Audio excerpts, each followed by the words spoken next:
മത്തായി എഴുതിയ സുവിശേഷം 26-ാം അധ്യായം. ഈ വചനങ്ങളൊക്കെയും പറഞ്ഞു തീർന്ന ശേഷം യേശു ശിഷ്യന്മാരോട്, 2 ദിവസം കഴിഞ്ഞിട്ട് പെസഹ ആകുന്നു എന്ന് നിങ്ങൾ അറിയുന്നുവല്ലോ. അന്ന് മനുഷ്യപുത്രനെ ക്രൂശിപ്പാൻ ഏൽപ്പിക്കുമെന്ന് പറഞ്ഞു. അന്ന് മഹാപുരോഹിതന്മാരും ജനത്തിൻ്റെ മൂപ്പന്മാരും കയ്യഫാ മഹാപുരോഹിതൻ്റെ മണ്ഡപത്തിൽ വന്നുകൂടി. യേശുവിനെ ഉപായത്താൽ പിടിച്ചു കൊല്ലുവാൻ ആലോചിച്ചു. എങ്കിലും ജനത്തിൽ കലഹമുണ്ടാകാതിരിപ്പാൻ പെരുന്നാളിലരുത് എന്ന് പറഞ്ഞു.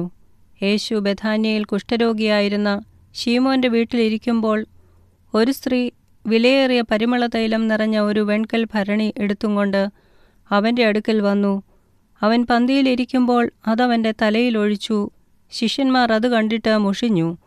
ഈ വെറും ചെലവ് എന്തിന്? ഇത് വളരെ വിലയ്ക്ക് വിറ്റ് ദരിദ്രർക്ക് കൊടുക്കാമായിരുന്നുവല്ലോ എന്ന് പറഞ്ഞു. യേശു അതറിഞ്ഞ് അവരോട്, സ്ത്രീയെ അസഹ്യപ്പെടുത്തുന്നതെന്ത്? അവളെങ്കിൽ നല്ല പ്രവൃത്തിയല്ലോ ചെയ്തത്. ദരിദ്രർ നിങ്ങൾക്ക് എല്ലായ്പ്പോഴും അടുക്കെയുണ്ട്, ഞാൻ നിങ്ങൾക്ക് എല്ലായ്പ്പോഴും ഇല്ല താനും.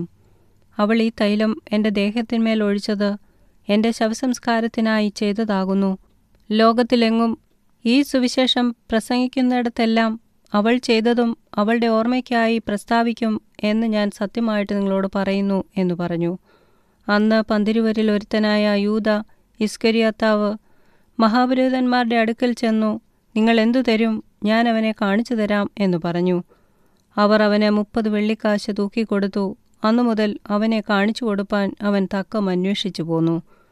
പുളിപ്പില്ലാത്ത അപ്പത്തിൻ്റെ 1-ാം നാളിൽ ശിഷ്യന്മാർ യേശുവിൻ്റെ അടുക്കൽ വന്നു. നീ പെസഹ കഴിപ്പാൻ ഞങ്ങൾ ഒരുക്കേണ്ടത് എവിടെ എന്ന് ചോദിച്ചു. അതിന് അവൻ പറഞ്ഞത്, നിങ്ങൾ നഗരത്തിൽ ഇന്നവൻ്റെ അടുക്കൽ ചെന്ന്, എൻ്റെ സമയം അടുത്തിരിക്കുന്നു, ഞാൻ എൻ്റെ ശിഷ്യരുമായി നിന്റെ അടുക്കൽ പെസഹ കഴിക്കുമെന്ന് ഗുരു പറയുന്നു എന്ന് പറവീൻ. ശിഷ്യന്മാർ യേശു കൽപ്പിച്ചതുപോലെ ചെയ്തു പെസഹ ഒരുക്കി. സന്ധ്യയായപ്പോൾ അവൻ 12 ശിഷ്യന്മാരോടുകൂടെ പന്തിയിലിരുന്നു. അവർ ഭക്ഷിക്കുമ്പോൾ അവൻ, നിങ്ങളിൽ ഒരുവൻ എന്നെ കാണിച്ചു കൊടുക്കും എന്ന് ഞാൻ സത്യമായിട്ട് നിങ്ങളോട് പറയുന്നു എന്ന് പറഞ്ഞു. അപ്പോൾ അവർ അത്യന്തം ദുഃഖിച്ചു. ഞാനോ കർത്താവേ എന്നോരോരുത്തൻ പറഞ്ഞു തുടങ്ങി. അവൻ ഉത്തരം പറഞ്ഞത്, എന്നോടുകൂടെ കൈ താലത്തിൽ മുക്കുന്നവൻ തന്നെ എന്നെ കാണിച്ചു കൊടുക്കും. തന്നെക്കുറിച്ച് എഴുതിയിരിക്കുന്നത് പോലെ മനുഷ്യപുത്രൻ പോകുന്നു സത്യം. മനുഷ്യപുത്രനെ കാണിച്ചു കൊടുക്കുന്ന മനുഷ്യനോ ഹാ കഷ്ടം. ആ മനുഷ്യൻ ജനിക്കാതിരുന്നു എങ്കിൽ അവന് കൊള്ളായിരുന്നു. എന്നാറെ അവനെ കാണിച്ചു കൊടുക്കുന്ന യൂദാ, ഞാനോ റബി എന്ന് പറഞ്ഞതിന് നീ തന്നെ എന്നവൻ പറഞ്ഞു. അവർ ഭക്ഷിക്കുമ്പോൾ യേശു അപ്പമെടുത്ത് വാഴ്ത്തി നുറുക്കി ശിഷ്യന്മാർക്ക് കൊടുത്തു. വാങ്ങി ഭക്ഷിപ്പീൻ, ഇതെൻ്റെ ശരീരം എന്ന് പറഞ്ഞു. പിന്നെ പാനപാത്രം എടുത്ത് സ്തോത്രം ചൊല്ലി അവർക്ക് കൊടുത്തു. എല്ലാവരും ഇതിൽ നിന്ന് കുടിപ്പീൻ. ഇത് അനേകർക്കു വേണ്ടി പാപമോചനത്തിനായി ചൊരിയുന്ന പുതിയ നിയമത്തിനുള്ള എൻ്റെ രക്തം. എൻ്റെ പിതാവിൻ്റെ രാജ്യത്തിൽ നിങ്ങളോടുകൂടെ പുതിയതായി കുടിക്കും നാൾ വരെ ഈ അനുഭവത്തിൽ നിന്ന് ഇനി കുടിക്കയില്ല എന്ന് ഞാൻ നിങ്ങളോട് പറയുന്നു എന്ന് പറഞ്ഞു. പിന്നെ അവർ സ്തോത്രം പാടിയ ശേഷം ഒലിവുമലയ്ക്ക് പുറപ്പെട്ടുപോയി. യേശു അവരോട്, ഈ രാത്രിയിൽ നിങ്ങൾ എല്ലാവരും എങ്കിൽ ഇടറും. ഞാൻ ഇടയനെ വെട്ടും, കൂട്ടത്തിലെ ആടുകൾ ചിതറിപ്പോകും എന്നെഴുതിയിരിക്കുന്നുവല്ലോ. എന്നാൽ ഞാൻ ഉയർത്തെഴുന്നേറ്റ ശേഷം നിങ്ങൾക്ക് മുമ്പായി ഗലീലയ്ക്ക് പോകും.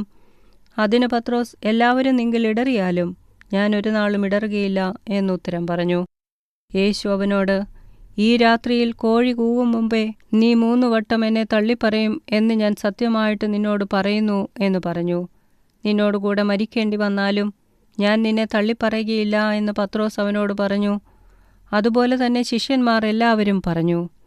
അനന്തരം യേശു അവരുമായി ഗെത്സെമന എന്ന തോട്ടത്തിൽ വന്നു. ശിഷ്യന്മാരോട്, ഞാൻ അവിടെ പോയി പ്രാർത്ഥിച്ചു വരുവോളം ഇവിടെ ഇരിപ്പീൻ എന്ന് പറഞ്ഞു. പത്രോസിനെയും സെബദിപുത്രന്മാർ ഇരുവരെയും കൂട്ടിക്കൊണ്ട് ചെന്ന് ദുഃഖിച്ചും വ്യാകുലപ്പെട്ടും തുടങ്ങി. എൻ്റെ ഉള്ളം മരണവേദന പോലെ അതിദുഃഖിതമായിരിക്കുന്നു. ഇവിടെ താമസിച്ച് എന്നോടുകൂടെ ഉണർന്നിരിപ്പീൻ എന്നവരോട് പറഞ്ഞു. പിന്നെ അവൻ അല്പം മുമ്പോട്ട് ചെന്ന് കവിണ്ണു വീണു. പിതാവേ, കഴിയുമെങ്കിൽ ഈ പാനപാത്രം എങ്കിൽ നിന്ന് നീങ്ങിപ്പോകണമേ. എങ്കിലും ഞാൻ ഇച്ഛിക്കും പോലെയല്ല, നീ ഇച്ഛിക്കും പോലെ ആകട്ടെ എന്ന് പ്രാർത്ഥിച്ചു. പിന്നെ അവൻ ശിഷ്യന്മാരുടെ അടുക്കൽ വന്നു. അവർ ഉറങ്ങുന്നത് കണ്ട് പത്രോസിനോട്, എന്നോടുകൂടെ 1 നാഴിക പോലും ഉണർന്നിരിപ്പാൻ നിങ്ങൾക്ക് കഴിഞ്ഞില്ലയോ? പരീക്ഷയിൽ അകപ്പെടാതിരിപ്പാൻ ഉണർന്നിരുന്ന് പ്രാർത്ഥിപ്പീൻ.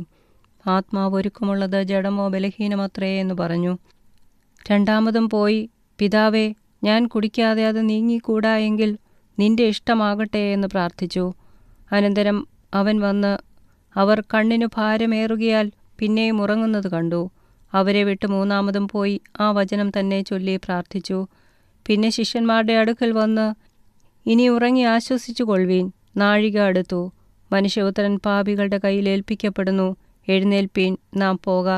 ഇതാ എന്നെ കാണിച്ചു കൊടുക്കുന്നവൻ അടുത്തിരിക്കുന്നു എന്ന് പറഞ്ഞു. അവൻ സംസാരിക്കുമ്പോൾ തന്നെ പന്തിരുവരിൽ ഒരുത്തനായ യൂദയും അവനോടുകൂടെ മഹാപുരോഹിതന്മാരും ജനത്തിൻ്റെ മൂപ്പന്മാരും അയച്ച വലിയൊരു പുരുഷാരവും വാളും വടികളുമായി വന്നു. അവനെ കാണിച്ചു കൊടുക്കുന്നവൻ ഞാൻ ഏവനെ ചുംബിക്കുമോ അവൻ തന്നെ ആകുന്നു, അവനെ പിടിച്ചുകൊള്ളുവീൻ എന്ന് അവർക്കൊരടയാളം കൊടുത്തിരുന്നു. ഉടനെ അവൻ യേശുവിൻ്റെ അടുക്കൽ വന്നു. റബീ, വന്ദനം എന്നു പറഞ്ഞു അവനെ ചുംബിച്ചു. യേശു അവനോട്, സ്നേഹിതാ, നീ വന്ന കാര്യമെന്ത് എന്ന് പറഞ്ഞപ്പോൾ അവർ അടുത്തു യേശുവിന്മേൽ കൈവച്ച് അവനെ പിടിച്ചു. അപ്പോൾ യേശുവിനോടുകൂടെ ഉള്ളവരിൽ ഒരുവൻ കൈനീട്ടി വാളൂരി മഹാപുരോഹിതൻ്റെ ദാസനെ വെട്ടി അവൻ്റെ കാത് അറുത്തു. യേശു അവനോട്, വാൾ ഉറയിലിടുക, വാളെടുക്കുന്നവരൊക്കെയും വാളാൽ നശിച്ചു പോകും. എൻ്റെ പിതാവിനോട് ഇപ്പോൾ തന്നെ 12 ലെഗ്യോനിലും അധികം ദൂതന്മാരെ എൻ്റെ അരികെ നിർത്തേണ്ടതിന് എനിക്ക് അപേക്ഷിച്ചുകൂടാ എന്ന് തോന്നുന്നുവോ? എന്നാൽ ഇങ്ങനെ സംഭവിക്കണമെന്നുള്ള തിരുവെഴുത്തുകൾക്ക് എങ്ങനെ നിവൃത്തി വരും എന്ന് പറഞ്ഞു. ആ നാഴികയിൽ യേശു പുരുഷാരത്തോട്, ഒരു കള്ളൻ്റെ നേരെ എന്ന പോലെ നിങ്ങൾ എന്നെ പിടിപ്പാൻ വാളും വടിയുമായി വന്നിരിക്കുന്നു. ഞാൻ ദിവസേന ഉപദേശിച്ചുകൊണ്ട് ദേവാലയത്തിൽ ഇരുന്നിട്ടും നിങ്ങൾ എന്നെ പിടിച്ചില്ല.